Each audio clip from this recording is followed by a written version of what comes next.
So on Good Friday, our Lord takes the highest pulpit of his life.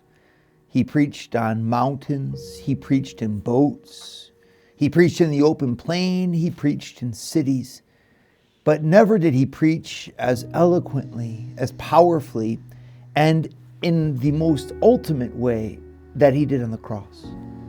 On the cross, he said, "When I am lifted up from the earth, I will draw all men to myself."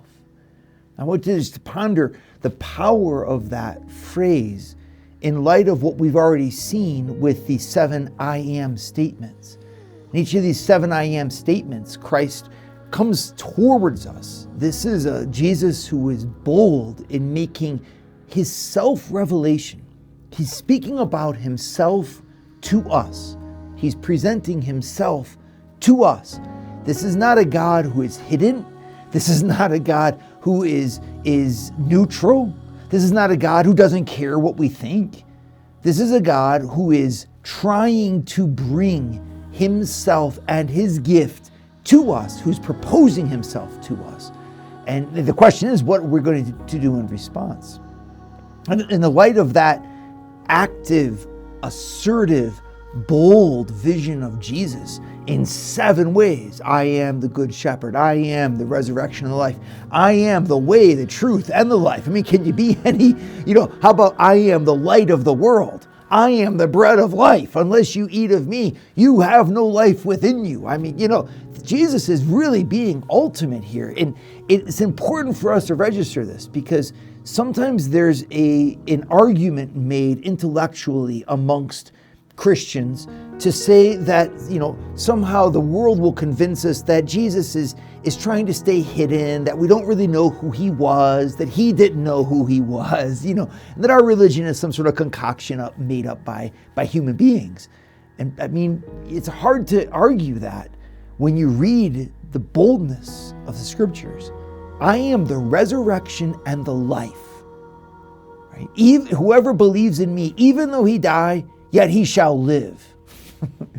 These are ultimate statements of a God who is telling us what he wants to give us.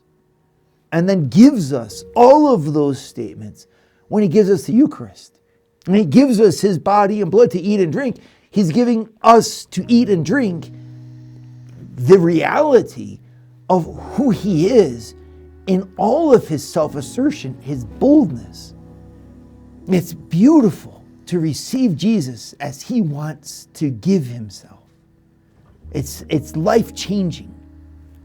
So when we see him then hanging on the cross for us, exposed because he was on the major highway going in and out of the major gate of Jerusalem. They didn't hide him on the side. They put him outside the city so that everyone going by could see him as an example of what happens to those who question the authority of Rome.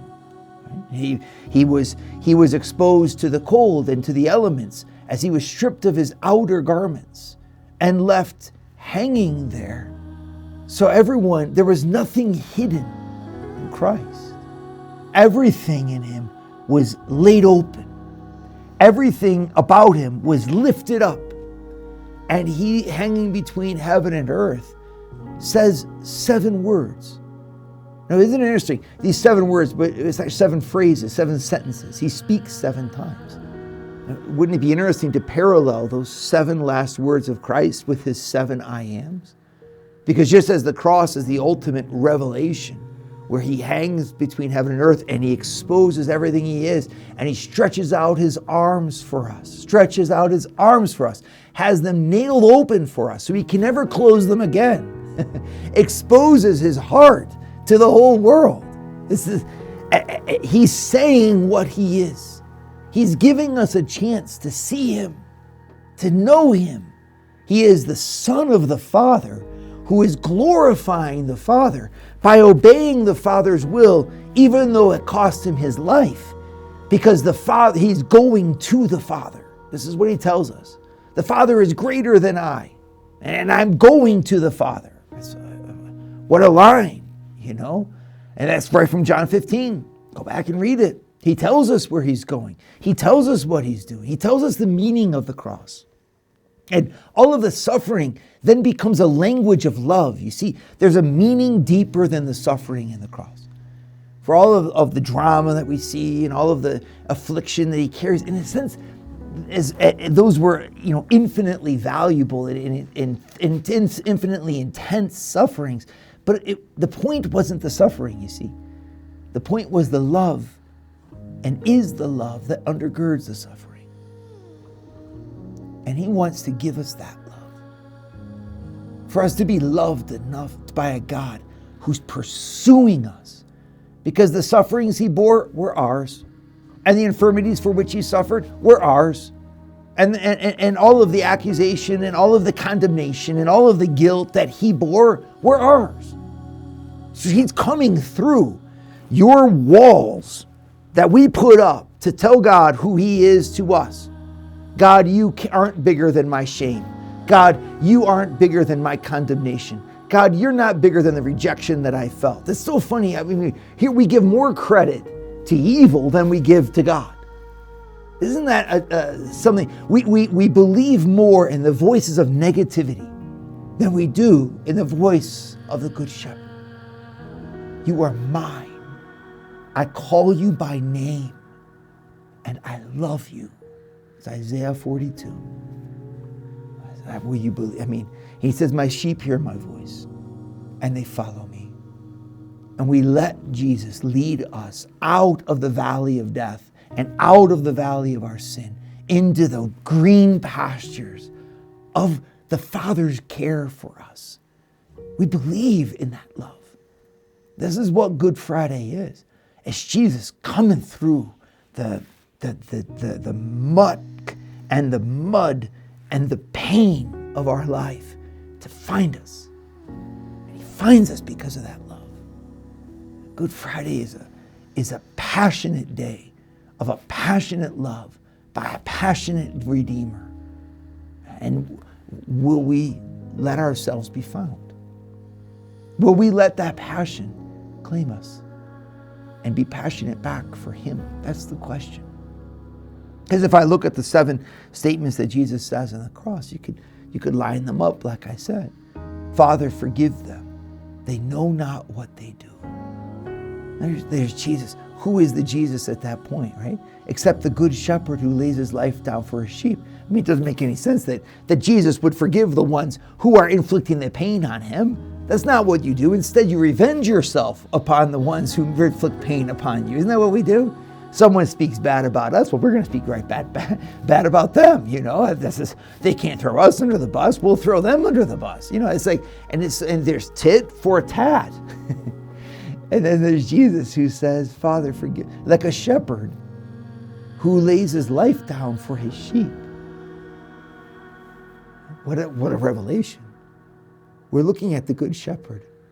How could I not trust someone who is ready to forgive me? I'll follow any leader who is willing to lead me like that. Jesus who says, this day you will be with me in paradise. Right? To the good thief. What is he saying? He's saying, I am the resurrection and the life.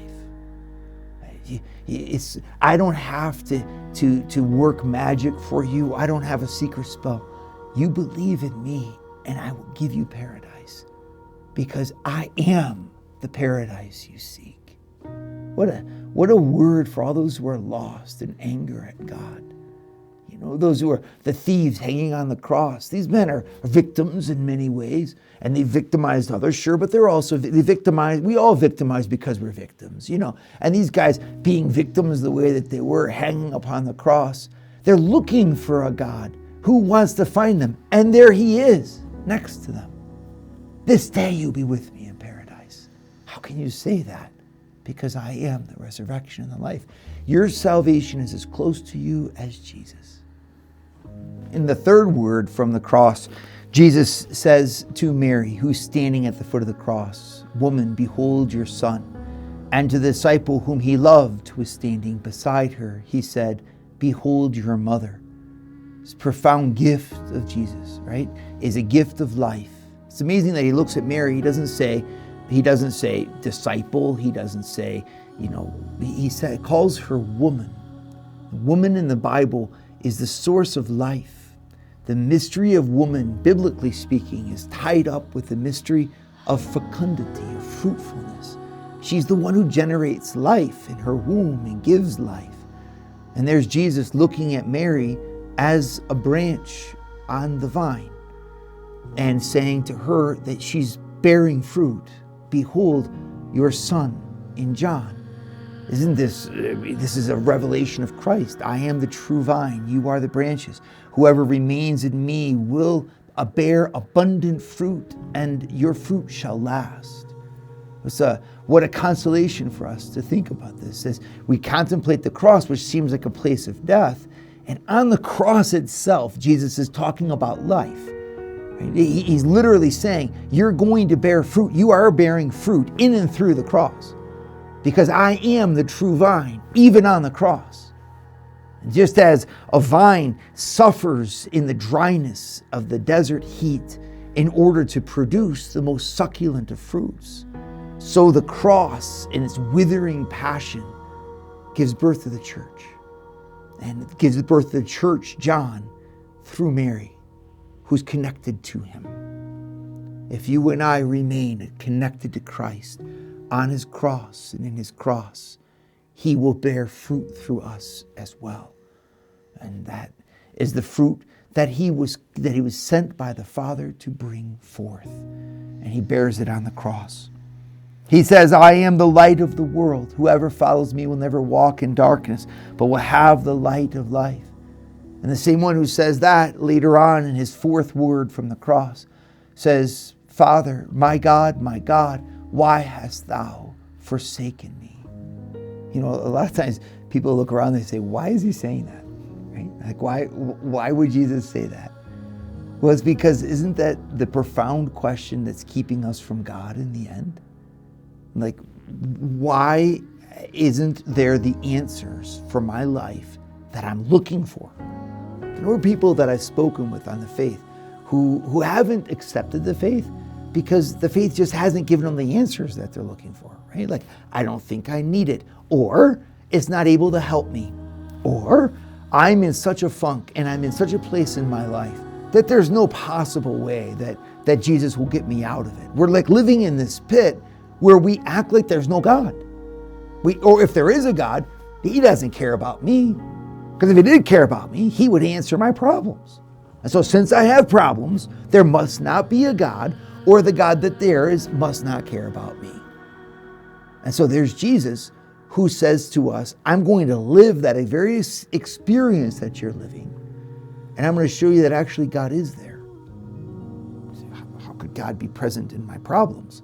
Well, how could Christ be hanging on a cross? Right? And he is the light of the world shining inside of that impenetrable darkness of our not understanding what's happening. In fact, our faith tells us that God is always working in our souls. He's working in our souls more than our souls work in him. He's more active in your life than you are. Everything that's happening to you is done by his hand. You just don't see it. Like you're in the darkness. How amazing to see Christ hanging on the cross, right? The fulfillment of his words being in him. I am the light of the world. What do you see when you see Jesus on the cross? You see a love in the midst of pain and a light in the midst of the darkness. For if Jesus is there, then there's a purpose and there's a design being worked out even when I don't see it. And if I seize onto that hope, then I stop letting the pain, the confusion, the darkness, the hurt being stronger than the love that's in me. And instead, surrendering to the Father's hand, I let him mold and shape me as I pursue my course through the pain with him. The light shines in the darkness, and the darkness does not overcome it. The fifth word from the cross. Then he said, I thirst. How could we understand anything except through this, except it's directly in line with what Jesus says. I am the bread of life. Whoever comes to me will never hunger, and he who believes in me will never thirst. And yet here's Jesus saying, I thirst. It's because there's two types of thirst. There's the thirst after ourselves in a selfish way for our own self-gratification or acknowledgement of who we are in the eyes of others. People live their whole lives for that. It's to be appreciated, to be known, to have your thirst for love slaked by human sources. And of course, there's nothing wrong with human love. It's just there is something wrong with living as if human love was what we were made for, or as if human love was what could truly satisfy us. And that's because that could hide this deeper thirst that we have to be known and loved by God. And Jesus on the cross crying out, I thirst, is revealing the true bread and the true drink that our souls really long for, which is not to be satisfied by the love of others, but to be satisfied by giving our love to others. The thirst of love can only be slaked by more thirst. Jesus finishes his life saying, I thirst. And by saying I thirst, he points out to us what our true food is. To give and not to count the cost. To fight and not to heed the wounds. To labor and not to ask for any reward. To toil and not to seek for rest. To love, and so that love is the only thing that could measure our love. I thirst for that. And Jesus gives us that true bread by himself being that love within us and inviting us to love like him. The sixth word from the cross, Jesus says, it is finished. Just like he said, I am the gate of the sheep. There's only one. Yeah. And if you go through this gate, you find pasture. What's amazing about a gate is that as soon as you reach it, you reach the other side. In the same way, if you meet Jesus, it is finished. There's nothing more. At the one hand, he takes us to the Father. He takes us to heaven. On the other hand, the Father and he are one, and he is heaven. It's almost like when Jesus was walking next to the boat in the Sea of Galilee in John chapter 6, and they take Jesus into the boat, and as soon as they take him into the boat, they've reached the other side. Almost as if to say, he is the destination towards which we are all sailing.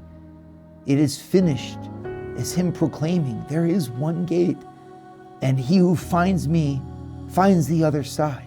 What relief to know that God is visible, that God is given to us, that you don't have to search for in myths or search in various kinds of fortunes or in kind of weird, strange philosophies.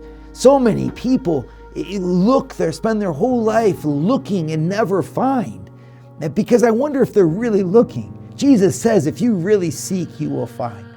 Why? Because in him is everything we need. It is finished. And finally, seventh word from the cross. Father, into your hands I commend my spirit. And why can he say that? Because in the end, he is the way, the truth, and the life, just like he told us. And everyone who follows him will not walk in darkness. But instead, everyone who follows him will have life and have it more abundantly because he leads us to the Father.